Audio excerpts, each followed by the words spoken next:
Next, we have a panel discussion, which is going to be interesting, actually, because as an organization that espouses federated access, this is what you might call a sort of disruptive discussion. Its subject matter is, has federated access management failed the end user? So we'll see. The facilitator for this session is Tasha Mellins-Cohen, Director of Publishing at the Microbiological Society. And Tasha, if you'd like to come up, and what I'd like to do actually is for each of the panelists, because there are quite a few, to introduce themselves rather than me run through it. So Tasha Mellins-Cohen, ladies and gentlemen. Tasha, do come up. Morning, everyone. Possibly sounds a little bit odd to have a publisher coming to talk to you about whether federated access has failed the end user, but my background, while I have been in publishing for many years, I did spend several years working with Semantico and pretty much emailing Phil from OpenAthens about once a week. I am passionate about authentication authorization technology and how we make the user experience better. And I have written reasonably extensively about my concerns about RA21, so I'm very excited to have Richard Northover from Elsevier as one of the panel members, if you wouldn't mind coming up and introducing yourself.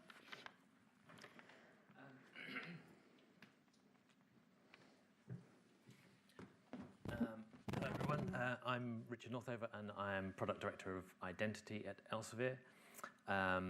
I have worked there for about 2 years.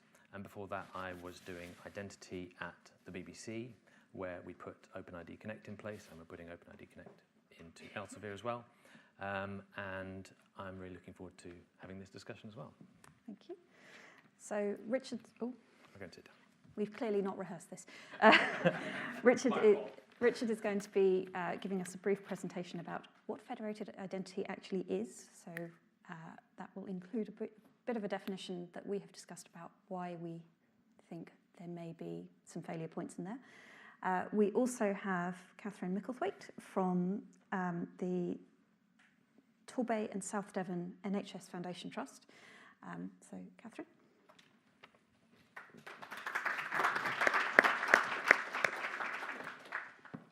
Hi everyone, so as I said, my name is Catherine Micklethwaite, and as part of the NHS structure, we have regional admins that manage the OpenAthens contract on behalf of all of our local users. So I'm the regional admin for the Southwest, and I manage 23,000 accounts, roughly in that region. And I also use it as an end user. So my presentation today will be two-tone, one as an administrator and whether it works from that point of view, but also then as an end user and all of the sort of queries and complaints that we get from our end users. I've sort of all bottled that up into an experience which I'll share with you today. Thank you. And last but very much not least, we have Dr. Sandra Turi, who is the Head of Library Services at the University of London International Programmes.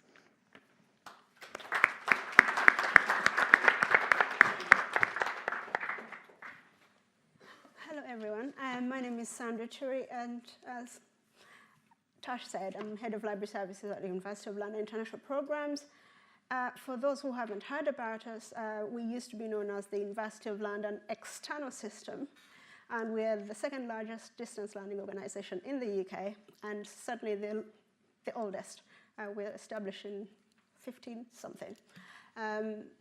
We have 50,000 students in 180 countries. We do not have physical provision as such. Yes, we have a big Senate House library, which is amazing, but all our learners are distributed around the world. So for us, authentication and certainly federated access is not an option, it's critical. And in my talk, that's something I'll talk about, both as a librarian and researcher, but also as a systems administrator. And throughout my career, I've been a systems librarian, so I'm at the heart of all that attention, if you like. Thank you. So, to give you all a little bit of a flavour of what to expect, each of our panellists will give us a short presentation.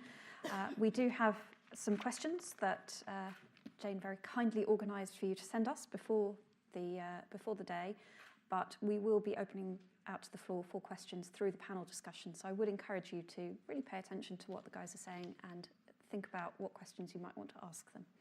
Richard. Thank you. Where's the button? Richard. Arrow keys, okay.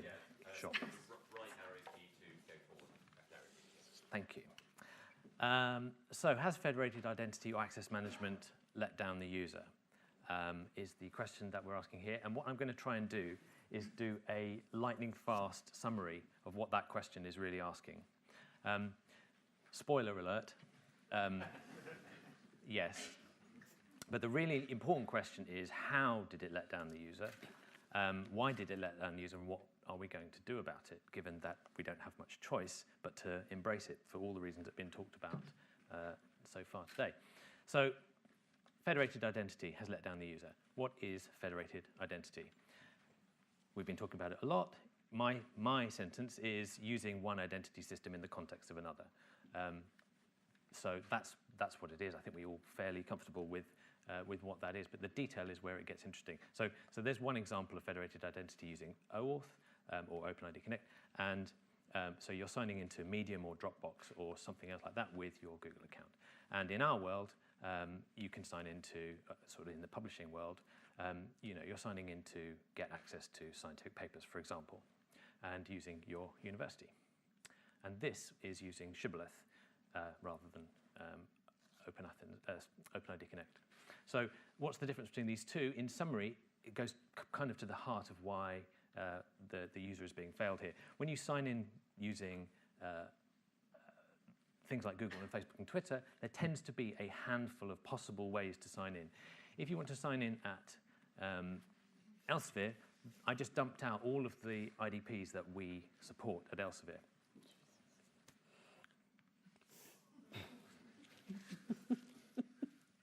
Going to run out of time. So we'll come on to why that's an important factor. So who's the user and what are they doing now that we've covered what federated identity is? So there's the user. They are trying to get access to things from anywhere. What things? Well, content and services. Sometimes it's content, and historically it's content, but increasingly it's things you can do with that. So Science Direct and Nature, all their journals, but also services that might come from their workplace or whatever. That's what they're trying to get access to. And they're trying to do it from anywhere, which means increasingly outside their IP range. So historically, you can get access to things, but this person might be at home, they might be on at another place of work, or they could be traveling, right? So they're trying to get access to things from anywhere. So how has the letdown, where does the letdown part come in? In order to understand that, I'm going to have to accelerate and try and explain all of this in a sort of model of how we look at this whole space. So this is a Venn diagram that I'm going to build. That's all the things on the web, let's say. That set is all the things that need to know where you're from in order to let you use them. That's the set of all the things that need to know who you are for you to use them. And that's the set of things that need both. So, for example, Twitter needs to know who you are because they're your tweets and your followers, right? So Twitter needs to know who you are. Gmail needs to know who you are because it's your inbox, not my inbox. Mendeley is an Elsevier social network thing, so that needs to know who you are because it's a social thing, and that's the publishing platform for Elsevier because you are the reviewer or the publisher or the editor, and so it's your submissions that are being submitted. iPlayer, BBC iPlayer, is an example of something that needs to know where you're from, and you can prove that by going on holiday and trying to watch Bing, and it will say no, because you're not inside the UK. How does it know you're outside the UK? IP range, which is exactly the same as these other things. YouTube will do the same thing if you haven't got rights to see something that's only in America. In Europe, you won't get to see it, and that's something that needs to know where you're from. Science Direct and Nature and all the other publishers, whether they're to do with science or anything else, also need to know where you're from so that you can prove that your institution has paid for access. And here's proof. So you go to Science Direct when you're in Starbucks and it says, no, you have to check access. You don't just get the seamless access that you're used to when you're sitting in your library. Keeping going. iPlayer on a mobile device requires you to sign in as well for reasons that will be another presentation some other time. and Mendeley has a version that gives you extra features if you pay for them. So it's like LinkedIn has a premium version. So that needs to know both where you're from and who you are. And all of these things are increasingly having personalization features. So not only do you get access to papers, but you get recommendations about other papers, and you get to remember previous searches that you've made and so on. So there is the environment that we're in. Those are the different types of state that a user is in or needs to be in to access everything. Getting onto the problem, so if you want to go from being anonymous to being signed in, that's called signing in, and you generally use your password, right? If you want to go from being anonymous to being anonymous, but we know where you're from, generally speaking, that's IP access in the sort of historical world. And most people accessing Elsevier products are doing it that way. So I'm going to sign in at my old university. Sorry, I'm going to go and sit in my university library.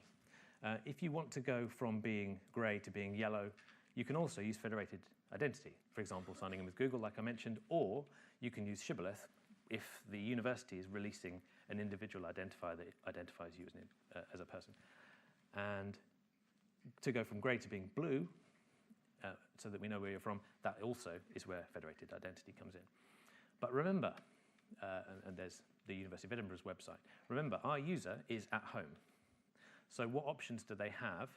They don't have, signing in is not necessarily going to help them automatically because they'll have to have proved their institutional association somehow. IP access isn't going to help because they're outside, unless you want to use a proxy, which can sometimes be a pain in the neck and suffers from lots of the same kinds of privacy problems as, security problems and so on. Federated identity is what we've got left. It should be just the ticket. So what's the problem? The problem is that while IP access is totally seamless, that's the word that people use all the time, it just means it's really easy. You don't have to think about it. Signing in is really annoying because you have to remember your password, and everyone's got lots and lots of things. You're constantly resetting your password. Federated identity, on the other hand, is painful. Why is it painful? Relatively painful compared to the other options.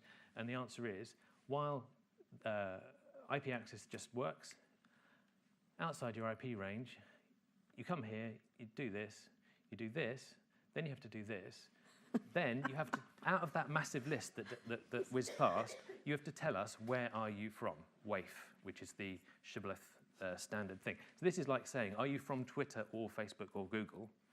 Well, except there's 3,000, not 3.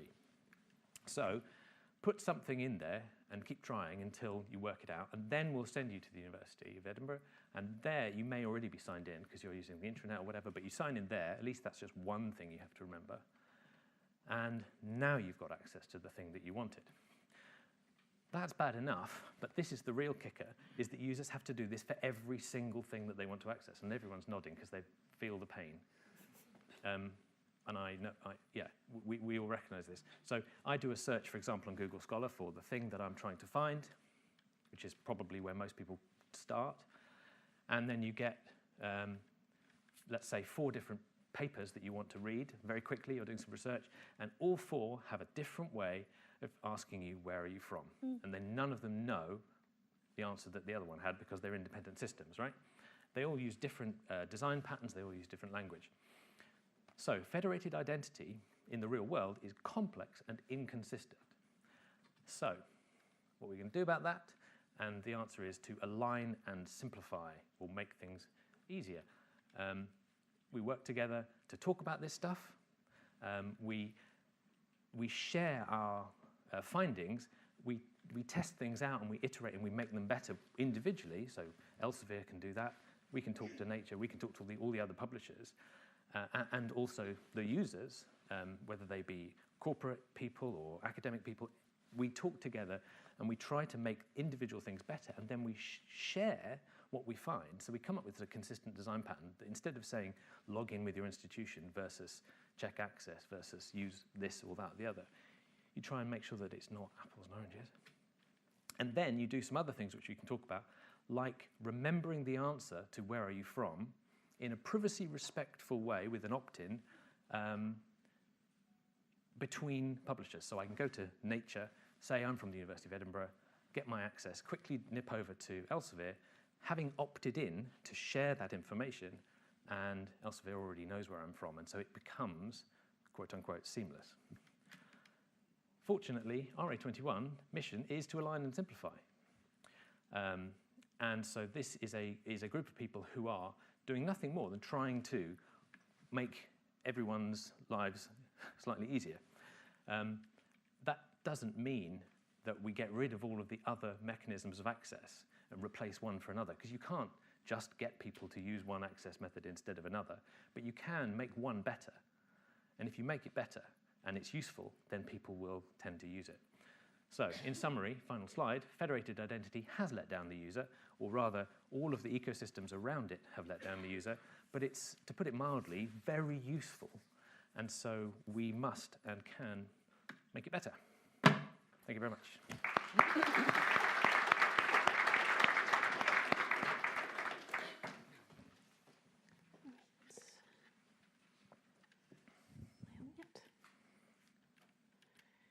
Okay, here we go. Sorry. Okay, so as I mentioned earlier, I'm going to talk about the perspective of an administrator of this system and also what end users in the NHS think of it.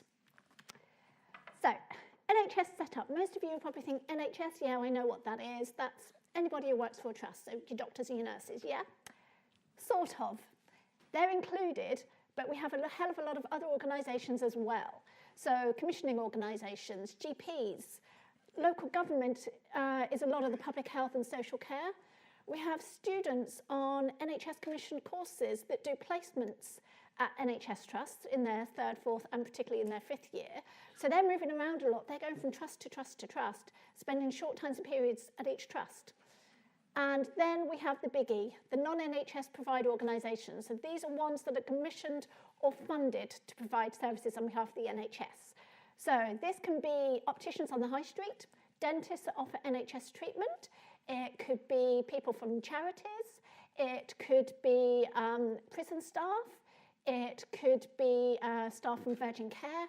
Whoever has direct access with patients that provide NHS care, they're entitled to access NHS resources through OpenAthens. So we don't have just one organisation, we don't have just one IP range, we have a huge range of users with different technological abilities, some absolute beginners who barely even function to know where the mouse is or what it does, to sort of more advanced users who can figure out pretty much anything they need to do. So we have a huge range of people, and they'll be accessing it from various different premises, mobile devices, at home, you name it, it's in the mix. So in terms of how do they actually get an OpenAthens account, there's an online form for them to go to. Once they've completed that form, they're emailed an authentication link to their email address that they submitted. They click on that link and then they set up their password. So it sounds relatively simple, but there are some issues involved with this. So on the online form, the user has to pick which organisation they're from so that we make sure that they go into the correct group. What I neglected to mention is there's content that's purchased nationally, but there's also contents that are purchased locally by the NHS Trust. So not every user gets access to the same things. Now, if the user fails to pick their correct organisation out, and you'd be amazed at how many of them don't know where they work for, we have to manually sort that. And that's one of my jobs as the regional admins. The authentication link often goes into junk mail. The number of people who don't think to search there is just quite incredible. So we can have things of we resend, and have you check your junk mail? What's my junk mail? How do I find it? So that comes up quite a lot. And then passwords they have to set up. EduServe rightly have put complexity arrangements on that. Most of our users have a single common password they try and use for every single site because they can remember it. That doesn't suit the complexity requirements normally. I'm looking at Phil because there's been a lot of to and fro about this. And so we've got a list of suggestions that we give out to our users of things they might try to make it comply, but it can be a long and painful and drawn out process. If NHS staff, and that's the ones that works for trusts, are applying, and they're either applying from an NHS computer or have an NHS email address, it's really easy. They put their details in and they go straight forward to the correct organisation. We don't have to do anything. So that's nice and streamlined. However, anybody who's not NHS or hasn't used NHS email address or trust computer, we have to manually verify that they're who they say they are before we give them access. So this can take quite a lot of time behind the scenes. Renewal process. So once we've got the users on it, they then have a maximum of 2 years on the system before they need to renew. There are shorter periods for temporary staff or student placements because they move around so much. So again, if they're NHS staff, they are automatically eligible, and provided they're still using their NHS email address or a trust computer, it's seamless pretty much, unless we get a couple of glitches. If they're not NHS, we have to manually check that they're still eligible to be renewed and that they're still in the right organisation. So again, there's quite a lot of time behind the scenes. Now, I'm not saying that this is a fault of OpenAthens. This is just the realities of what we have with our policies and procedures and license agreements with the publishers. So we have to go through this method to check that people are who they say they are and are eligible. So our structure, we have Athens organisations at the top, then we have health organisations, then we've got NHS Wales, NHS Scotland, NHS Northern Ireland and NHS England. We are all separate component parts. So people can be in NHS Wales, they could be working in Cardiff, for instance, then they could need to transfer over to Bristol because they've now got a job in Bristol. If they want to use the same email address and they just try and transfer their account, they can't. And when we search for them, because they come to us and say, oh, the system says my email address is already in use. So we go and search for them, we can't find them. And that's because they're in Wales. So then we have to email poor Phil at EduServe to say, this user, can you just see if they're logged on anywhere else? And then that we find that they are. And then we have to contact Wales to delete them so that we can sign them up. So there are little sort of gappy bits where it's not really seamless and there's quite a lot we have to do behind the scenes. Once you're actually in NHS England, then we split it down into regions and counties, and that's more of an administrator thing just to make it easy to see where users should go. So, the end user experience, does it work? From what we hear from our users, and bearing in mind that I administer, at one point, we were doing the administration for the whole entire region, so every single complaint from our 23,000 users came through to us. So, access from home or from work or when they're travelling does work because it's the same process each time. They don't have to learn different ways of doing it. They see the same screens, it's the same thing throughout. Moving them from organisation to organisation, they can log on, they can move themselves, provided they can remember where they're going to. And as long as it's all within England, that's seamless and it works. And moving them from organisation to organisation means where they've set up personalisation. So particularly with our users, they've done a literature search. They've set up an alert to tell them anything new is in that area. And they move from one trust to another. So they've done literature search on sepsis and they want to know what's new that's come out. That will follow them from organisation to organisation so they don't have to keep redoing this work. So that is a real plus for the system. Usernames and passwords. This is one of our breaking points. If you're an average clinician in a trust, you have in the region of 40 to 50 usernames and passwords to remember for your daily systems. Everything has a different username and password. There are so many clinicians turn around and just say, no, I don't use it because it's another username and password. Can you get it for me? It's not ideal. As I said, a lot of them have problems with the complexity and then they can't remember it, or they write it down and then leave the piece of paper lying around. You name it, it's happened. So for our users, the username and password system is not ideal, to put it mildly. Richard was talking about how you access resources. So when you go to the publisher site, what you have to click on and what you have to scroll through. It's different for our users because we have NHS curated resources that signpost them to the correct resources. They only need to log in the once with OpenAthens. So they click on the link to get it, they get a sign-in box, enter your username and password, they do that. And as long as they then keep in that session coming back from that same location, they don't have to keep signing in. So it is a more seamless process as soon as they've done that one single sign-in. But that means that they have to know to go and use these NHS routes to get into the information. A lot of our users are, oh, that's a bit difficult for me. I'm just going to go to Google. And by Google, we would hope that they meant Google Scholar. Most of them just mean Google itself as a search box. And bearing in mind that they are supposed to be looking for evidence-based resources, okay? And the curated resources that we've got are evidence-based. Google, anybody's guess. So they go onto Google, search for what they want to see, and yeah, they see, oh, that looks useful, click on it, asking me to sign in. Oh, how do I actually get it? I don't know if I've got it or not. Give up. Or if they're desperate, email the library, can you get this for me?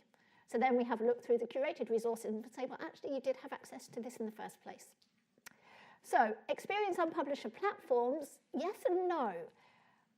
If they go through Google and they go direct to publisher platforms, for a lot of the bigger publishers, they know to look for OpenAthens, they click on that, enter the username and password, and they're in. So it's just one extra step. It's not too painful. Some of the smaller platforms aren't really set up that way. So Richard showed you sort of the long list of organizations to scroll through. I was trying to access a resource that I knew we had a subscription to. I went to their site, and all they had was sign in.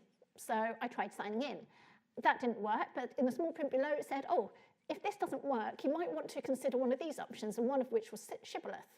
So Shibboleth, OpenAthens, often the terms are used interchangeably, so I clicked on Shibboleth.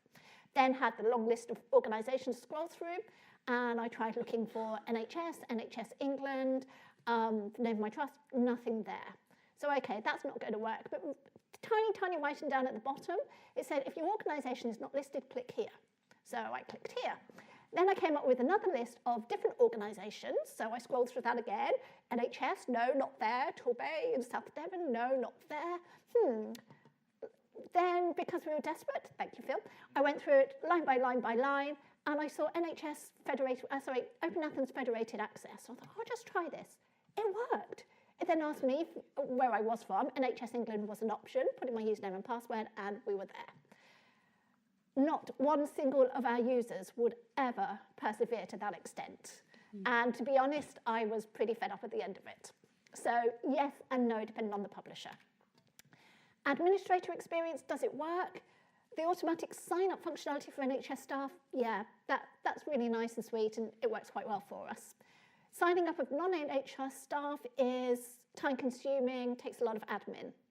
The renewal process, again, if you're NHS staff, is fairly straightforward. If you're not, not so. Cascading resources down to our users, dead easy, and the tree structure means anything that's purchased nationally just gets cascaded down. That works nicely. Username and password from an admin perspective is easy to manage, and it's easy enough for sort of to get users to reset it. So as an administrator, there's nothing wrong with that. The access to resources, we put the username and password in, that always works, that's not an issue. Procedure to sign in on publisher platforms, again, it's mixed. The bigger platforms, normally a lot better. The smaller platforms, a nightmare. So it's yes and no, but it's the only effective way that we've got. We can't use IP address ranges because of so many different organizations. So this is the best of what we've got. And as Richard says, what we would like to do is see it improved. Thank you.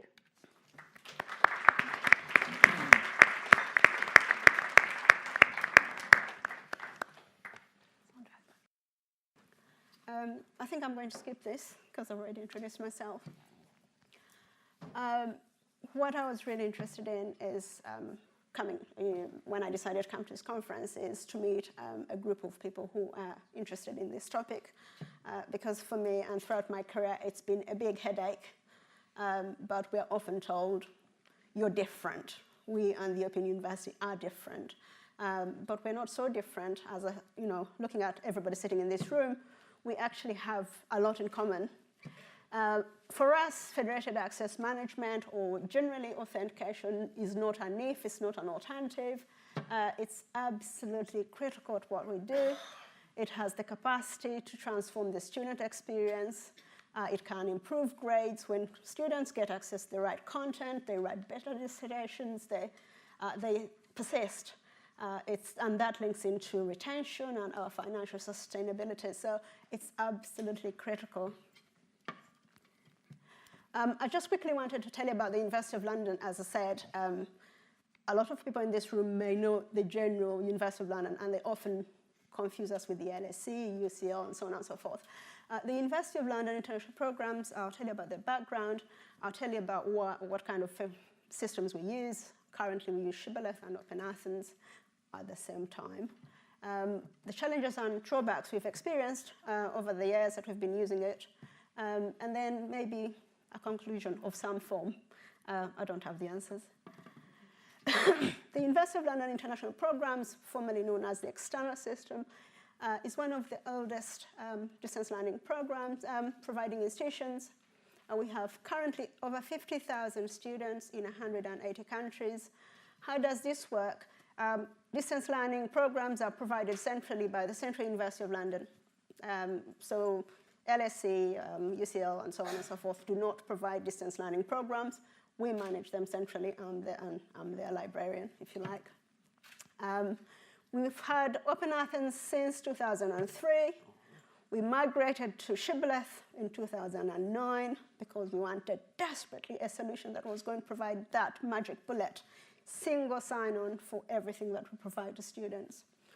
And we still use the two.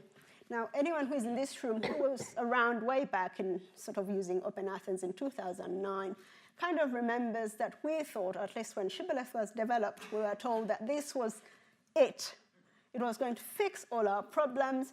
And we started people migrating and leaving OpenAthens. They actually told us that OpenAthens was not going to be supported for the next 2 or 3 years. Someday.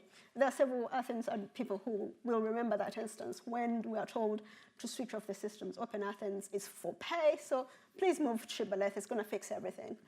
Interestingly enough, Shibboleth hasn't fixed everything. So we still use both. And I just wanted roughly, what do our learners use? We have 2 main categories of sort of users. We have student, researcher, and the people who need the core content to actually function, finish their degrees, and do whatever they need to do, get on with life. And we have the administrators, the librarians, and the people who not only undertake research on behalf of students, but also have to do all the administration stuff, run statistics, justify budgets. If I don't have the right figures, I can't get faculty and divisions to sign in, to buy in. So it's quite a complicated setting.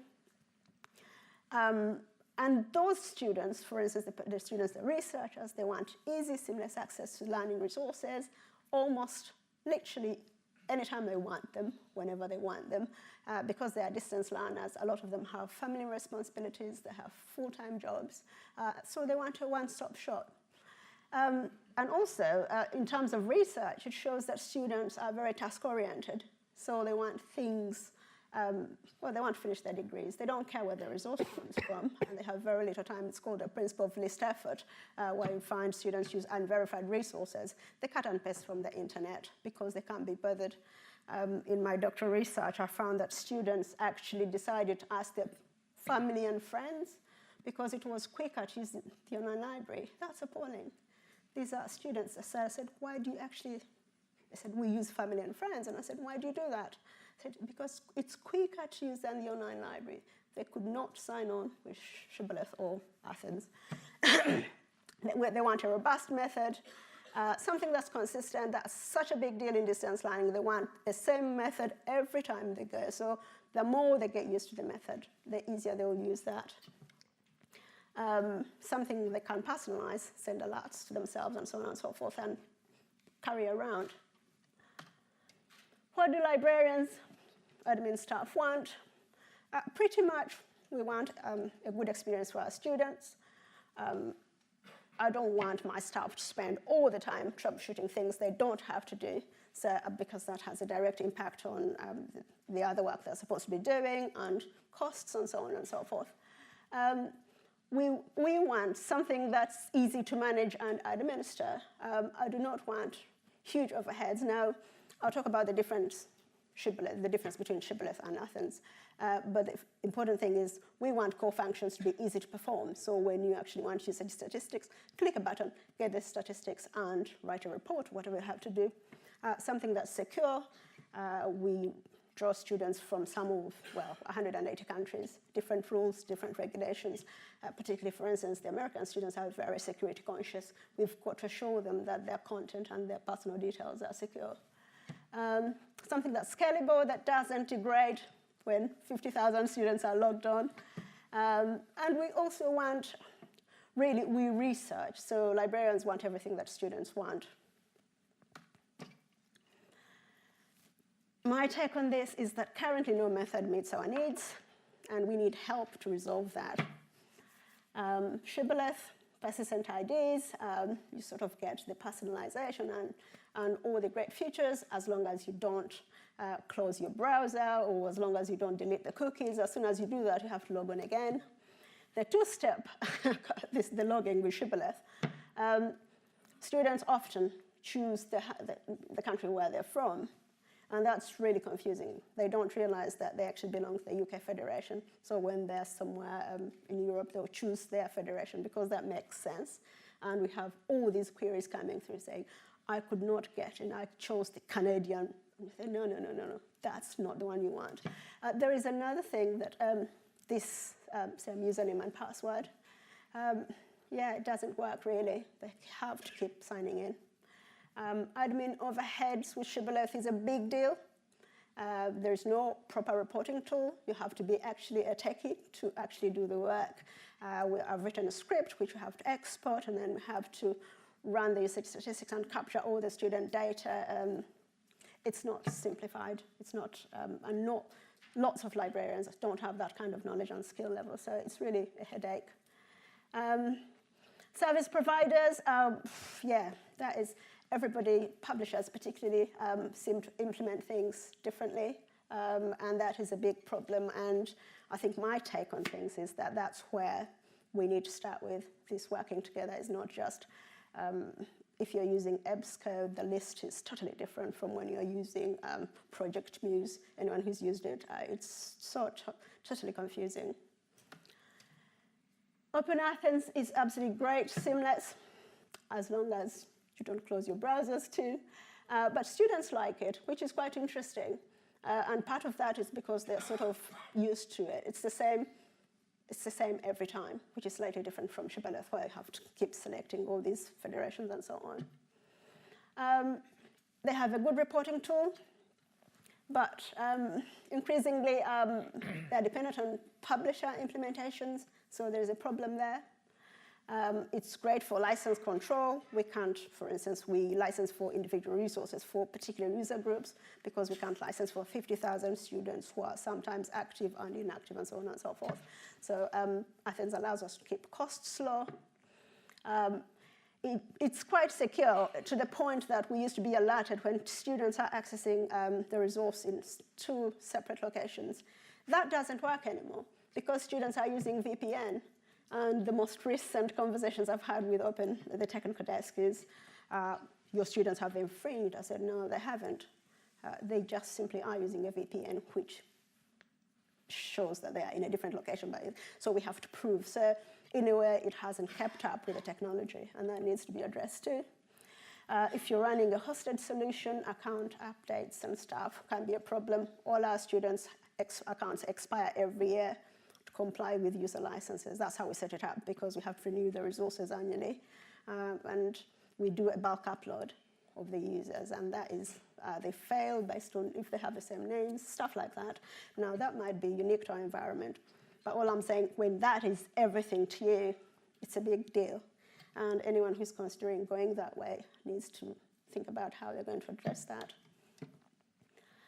We need, my conclusion is that we need a solution pretty urgently. Off-campus and distance learning are the future. There's so many, in fact, I don't know many organizations today in UK higher education who are not offering some kind of online course or whatever, so it is the future. Poor accessibility has a direct link to retention. Students technically, they really do withdraw if they can't get access to the content, or they have to do all the things I've been talking about. We need a portable solution that allows students to work wherever they are. and to work in environments that they're used to. And I think the user experience also that they get from using Google and all these others, so that translates into what they actually experience when they come to university and access university materials. Students are no longer restricted to institutions. I was talking to Richard earlier. I said our Royal Holloway students who are on our programs may be doing a course at the Royal Holloway. And when they come to the online library, they say a button, and they go, I'm going to use my Athens. So they try and use their Royal Holloway credentials, and they don't work. It does say Athens, but it's a different instance of Athens. And the SOAS students, so you can imagine I'm supporting 50,000 students from all these colleges, and they have to do these things that don't allow them to access the materials, and how much time we spend trying to say, yes, you're SOAS, but you need to use the University of London, the one that's for the Central University, just that one. It's really complicated. So I'm hoping that from the group here, we'll join hands and actually try and find a solution. I partly think that is to do with publishers. It's fundamental that publishers do not sort of guard the content the way they do. A lot of, when Shibboleth was started, everybody thought, Shibboleth was developed, publishers have to make a living, but the content is sort of guarded. They put lock and key. And some publishers actually release certain resources and lock down some resources within the same framework. Elsevier, Science Direct works different from all the other stuff. And it's a nuisance, it's absolute nuisance. But thank you.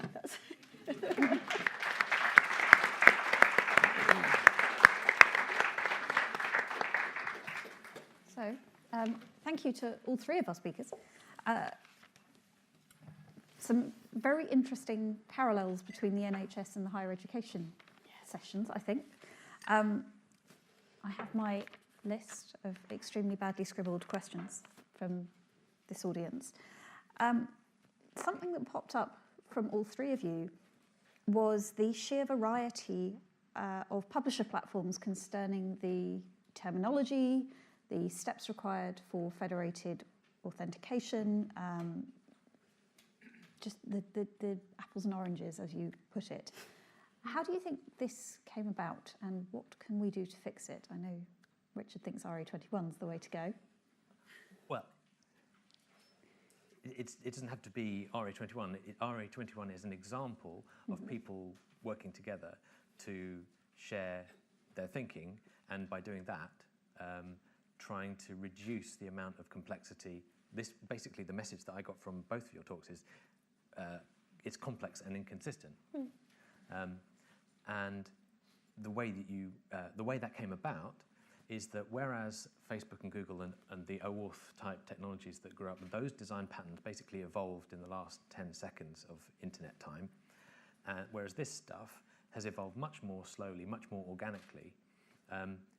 Lots of the standards that are being used predate lots of these types of conversations, and so the solutions are the first solutions that were ever found, and they've kind of stuck. And they tend to be technical solutions rather than the kind of thinking that needs to be applied, which is what actually works. Ask the user, talk to people, and do user testing, which is what Google and Facebook and Twitter and so on spend all their time talking about and doing. Yes. And we need to do the same. So within RA21, because I have done a lot of reading and a lot of talking to people about this, there's been a lot of talk about the visual patterns, but from what I've heard so far, there's not been a huge amount of talk about the lists of federations and how best to manage standardising the way that we present that information. I mean, this is something that came up from both of you, that users don't often know which federation to go for. What would be your take on what we should be thinking about in terms of standardising that? Is there a way to standardise that, given the sheer volume of them? Standardisation, I think, is a challenge. It's because it's a trust thing. It's based on goodwill, if you like. And in this instance, for instance, you can join the federation and you can contribute. What that doesn't allow you to do is, or take into account the fact that maybe you're a small publisher. So you may not necessarily be able to afford all the elements that need you to get to the point where you can apply the authorization or the authentication in a consistent way. So my feeling is, in fact, listening to the OpenID Foundation and what they've done, they're self-tested as self-certification. I can't say that word. I think what comes out of that, initially I said, would that really work? What would you do if somebody said, we're going to do that, but not do it? Would they be expelled from the federation? Or what actually happened? So we do need to get a point where small publishers are supported in such a way that they get to the standards, so there is that consistency. But I mean, I can't see a way around that. It is really a big problem. We have so many federations, and so it just doesn't work. I think there's a fundamental problem with having to use the lists, personally. I mean, take our example. Do you put, if you're a optician who's using NHS OpenAthens, I mean, if you have to search for organisations, are you going to search sort of Specsavers or Boots? Are you going to think, oh, actually, I got this as part of the NHS contract, which they may not actually be aware of, some of them aren't, and then they need to look for NHS. It's for our environment, it's not workable. And to be honest, in this day and age, why should they have to scroll through long lists of publishers, of organisations to say where they work from? What I hope eventually we can move to is just they enter a username and password and stuff in the background figures out where they're from. It's this having to look for something on the list that, I don't think that's the way forward in the future. So that's exactly what I spend all my time trying to develop and that we're working on, both inside publishers like Elsevier and also sharing exactly that thinking with other publishers and other service providers, big and small. A list of all of those ones that I dumped out is crazy, and there's this thing called search that the web is getting quite good at nowadays. Who'd have thunk? And the problem with it is that search is only as good as the information that it's searching through, and there's all this metadata about, what's the actual name of your institution. If you're from New York University and you go to the WAIF screen on a publisher, including Elsevier, because there's a lot of inconsistency within publishers as well as between publishers. You type in NYU, well, the text NYU doesn't appear anywhere in the string New York University, and so it goes, have no idea what you mean. So you've got to improve the search, and to improve the search, you need to improve the metadata and all that stuff. So that's the kind of thing that we all need to be working on. And to reassure you on that point that you had at the beginning about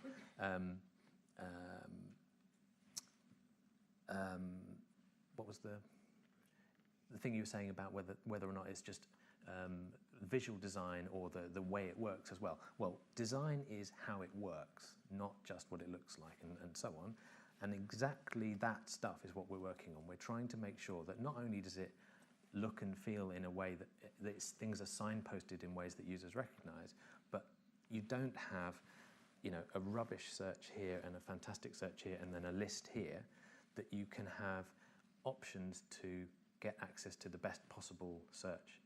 And then once you've found your institution, that you can then, with the appropriate privacy and consent and so on, have that follow you around without you necessarily having to sign in. You can still be anonymous. So how will that handle the case that Sandra brought up, where we have individuals belonging to multiple institutions and who should be able to stack their authorization to use resources licensed by, for example, SOAS and the Royal Holloway? So I think, there's definitely got to be an admission that we can't seamless away all the friction, right? If we can just halve it, that would be a good start. Yeah. But that said, there is a logical, in some cases where you're you are from a specific institution, it's going to be pretty easy relative to the NHS example where, and these examples where you're actually from lots of you're not actually from one place, you're from multiple places over time. In those situations, the example of remembering the answer to the question, where are you from, becomes more important.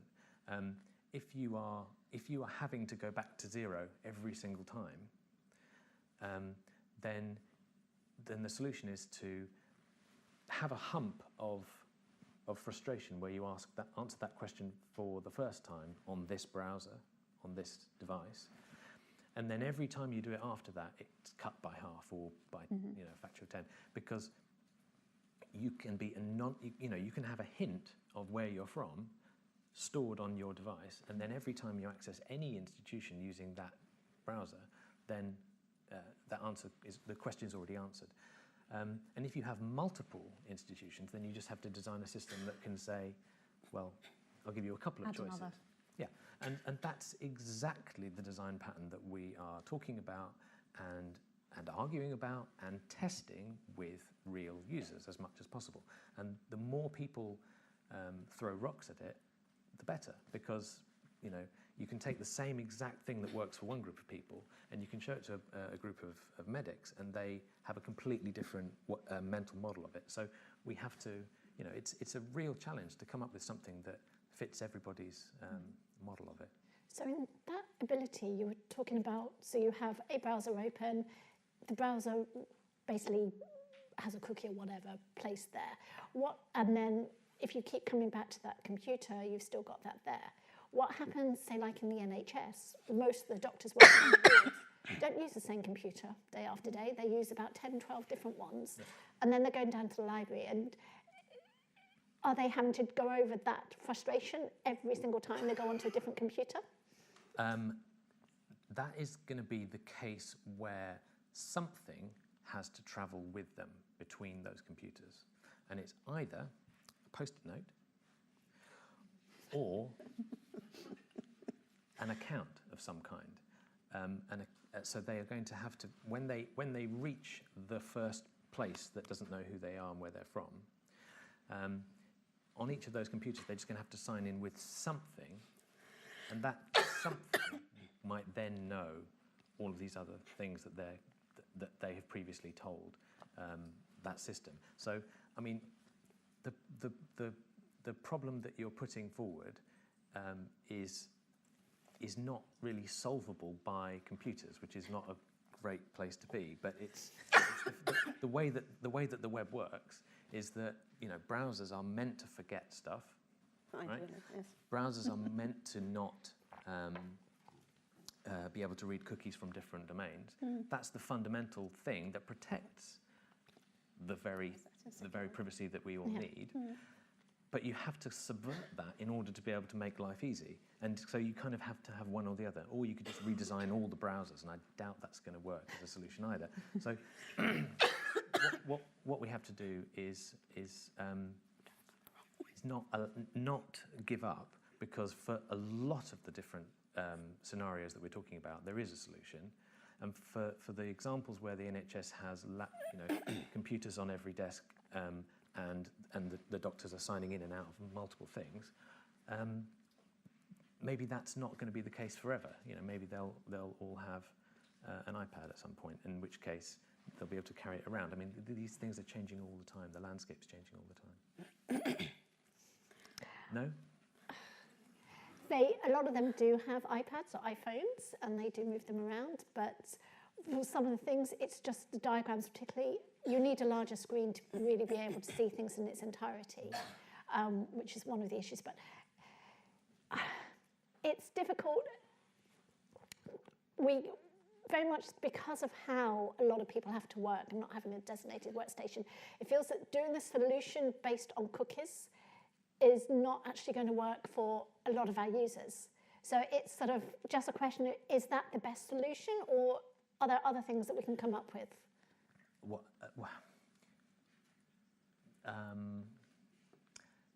We've got a fairly restricted palette of possible solutions. If you have a situation where somebody is moving from one computer that has just been turned on to another computer that's just been turned on, there is no way to have that second computer know what happened on the first computer, and that's a good thing, right? But, I mean, help me out here. I mean, what we're trying to do in our trust, and it's taken a long time in coming, is we're trying to tie up our Active Directory. So it's everyone's computer username and password, that gets linked to their OpenAthens account. So this is our sort of homegrown solution for our trust, if you like, but it doesn't solve the problem that the wider region is having. And we do have Active Directory in shibboleth, as most people do. It doesn't solve the problem. Yeah. We still do have the problem. But I think it's quite an all-consuming topic. We think it hasn't worked. I think federated access management actually has moved us a long way from where we were. And there are different needs that maybe at some point we might come round thinking there is no single solution that meets everybody's needs. Maybe that is the answer. If you're working in a library environment, Athens is great. It works. You just log on once, you have one username and password, and it's, but it may be that at some point we have to accept that rather than thinking that we have one username and password that follows you around the world and allows you to access your Google account and YouTube and God knows what else. I don't know, in the audience, is there anybody who can see a future like that soon? We don't concentrate anything onto your endpoint device. For all our systems, Sorry, we can't hear you. concentrate anything onto our devices. Right. We have the concept of virtual desktop infrastructure and machines in the cloud Yes. that are constantly connected as you to your services, and your device is just a window to it. But you still have to type in some credentials to your device to gain access to your virtual machine, which is doing your work. But the benefits are they're on 24 hours a day, they're indestructible, you know exactly where those machines are because they're running in a data center somewhere, and it's only the endpoint device that you have to protect, and quite likely. I'm not saying that's the solution for everyone, No. but for certain parts of what we do, it's a very good solution. Perhaps that is the way forward, and understanding that there are particular groups maybe that just need a particular solution. As I said, there is no single solution for everybody. One size does not fit all. Yes, that's the So I have just been given the 5-minute flag from Phil. We've had a fairly lengthy discussion about question 1 of 6 with sub-questions. I would like to open this up to the floor to give you guys an opportunity to ask the panel a question before we run out of time. All the way hiding in the back.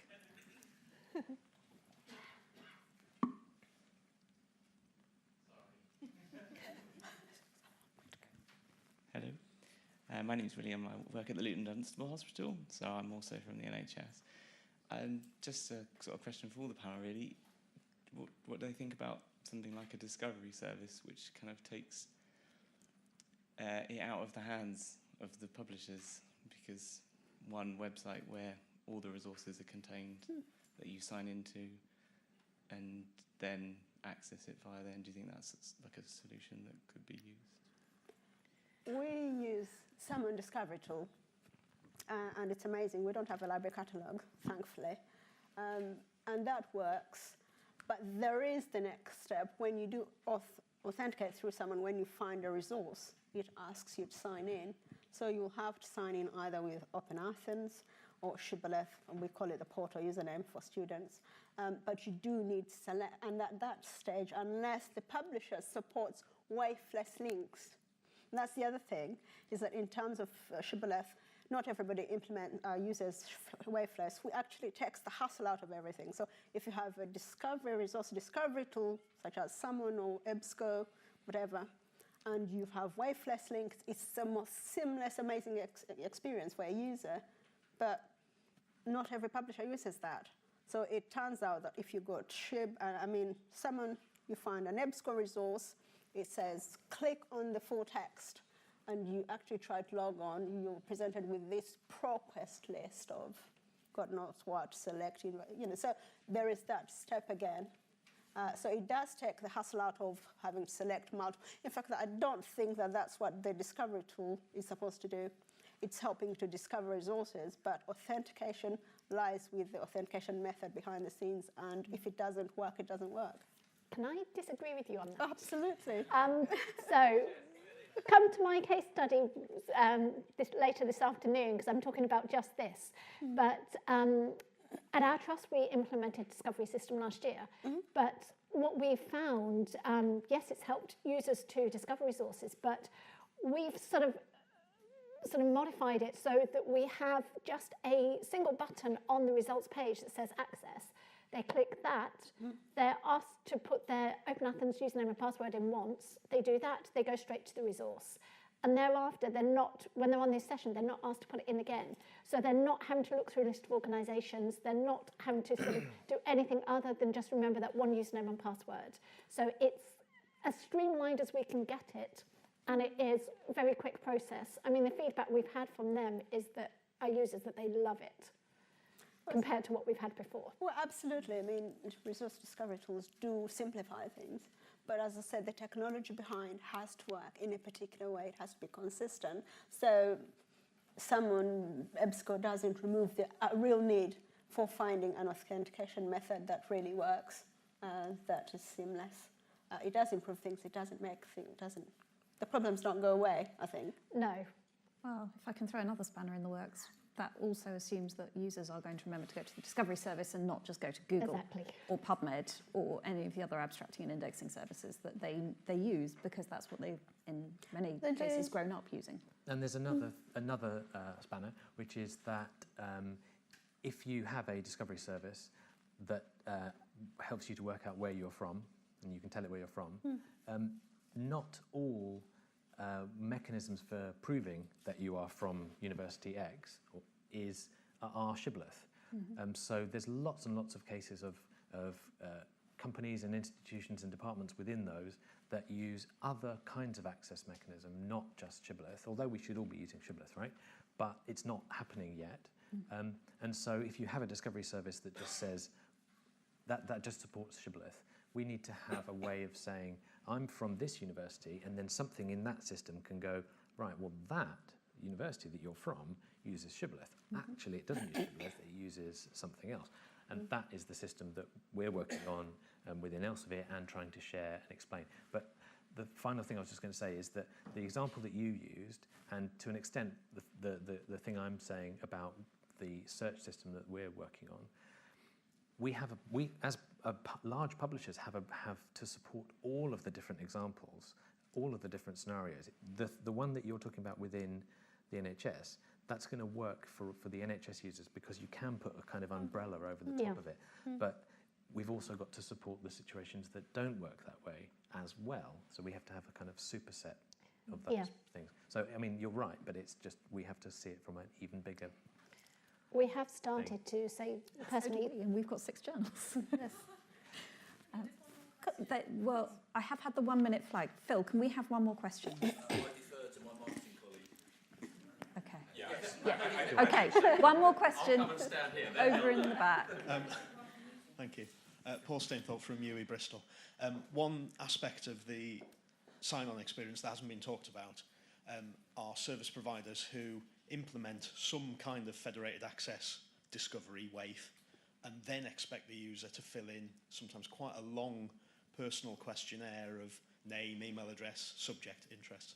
Interesting. What does that add to the user experience? Doesn't. nothing. One word answer. Yes. I spend quite a lot of time arguing against that, so I don't know what it adds.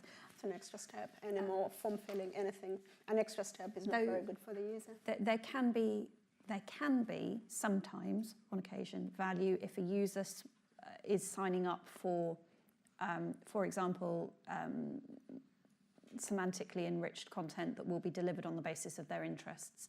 But that should not be a compulsory thing. It should be something that the user can choose to do because they found a particularly useful resource. Okay. Sorry, that's not a particularly detailed answer to that question. I 100% agree. And the sign-in systems across large publishers like Elsevier, some of them are older than others in different corners of a large organisation. Some of them do exactly like you say. You know, they try and get you to register when all you want is that PDF. And it has to be the case that if you are registering for something, that you're doing it because you want something in exchange for your registration effort. So it's got to be optional, apart from in my Venn diagram, when I was showing, there's some things where you have to sign in because it doesn't work if you don't sign in.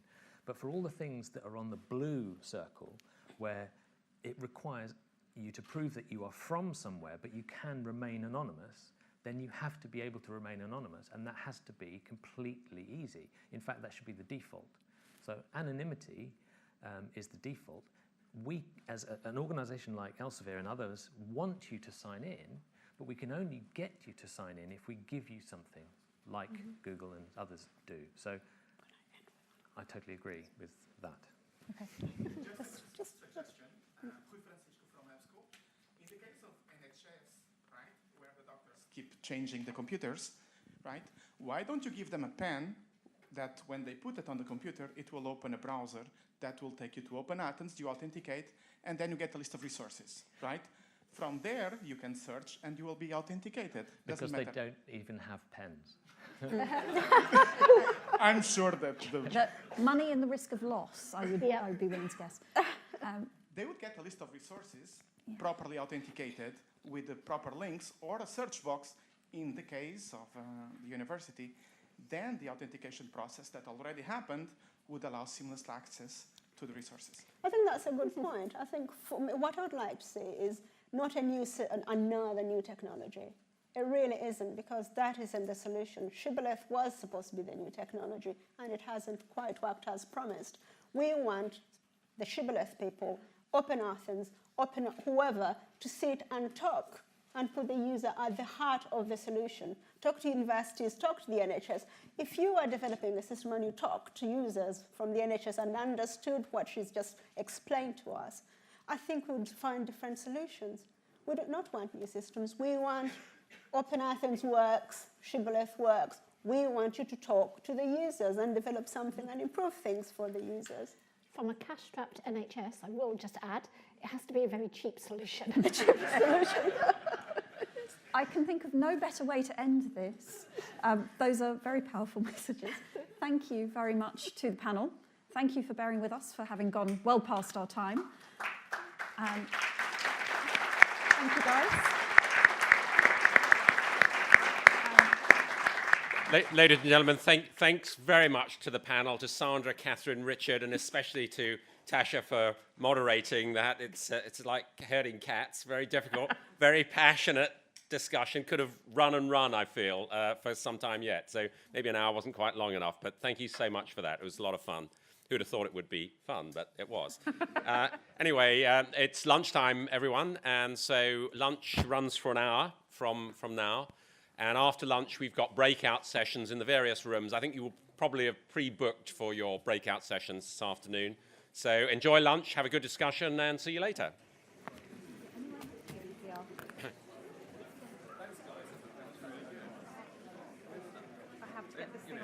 There's some passion flowing. One of the interesting things is that, you know, we used to run